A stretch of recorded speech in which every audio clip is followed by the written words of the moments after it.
Hello everyone, কথা সিরিয়ালে আজকের পর্বে আপনারা দেখতে পাবেন চিকি আর মাফিন পপকর্ন খায়। তখন কর্তা দিদা বলে, কতগুলো পপকর্ন নিয়েছে দেখো। তখন মাফিন বলে, সবাই সিরিয়াল দেখার সময় পপকর্ন খায়। তখন চিকি বলে কর্তা দিদাকে বলে, কথা মা বানিয়ে দিয়েছে, বলেছে এটা খুব হেলদি। তখন কর্তা দাদু বলে, কথাকে নিয়ে সত্যি রেনু, কথা মায়ের জবাব নেই। তখন কর্তা দিদা বলে, তা তো নেই কর্তা মশাই, দেখছেন তো সবটা কেমন মানিয়ে নিচ্ছে। তখন কর্তা দাদু বলে, সেই পাচক মশাই এটা কি যে করলো। আরেকদিকে দেখতে পাওয়া যায় কথা, অগ্নি, প্রতীক, জুনি, অঙ্কিত নাটক করছে। কৃষ্ণ ভগবানের মানে ছোটবেলায় যে ঘটনাটা ঘটেছিল সেইগুলোকেই নাটকে দেখায়। কিভাবে কৃষ্ণ জন্ম হয়, কিভাবে জেলখানায়, তারপর তাকে বৃষ্টিতে নদী পার করায়, এসব নাটকে দেখায়।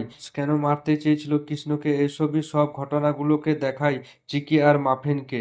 ওরা নাটক করে, রহস্য করে। তারপর নাটক শেষ হয়, তখনই চিকি আর মাফিন দৌড়ে যায় কথার কাছে। তখন কথা বলে, কি জানো তো চিকি আর মাফিন, আমি যখন ছোট ছিলাম আমার মা আকাশের তারা হয়ে গিয়েছিল, আর আমার বাবা অনেক দূরে চলে গিয়েছিল।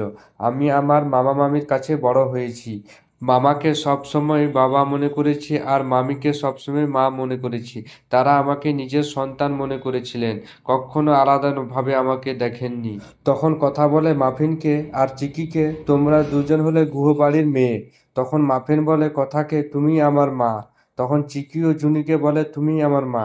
তখন কথা বলে, একদম ঠিক বলেছ, এবার থেকে কেউ কিছু বলবে আগে বিশ্বাস করবে না, আগে সবটা জানবে তারপর, কেমন।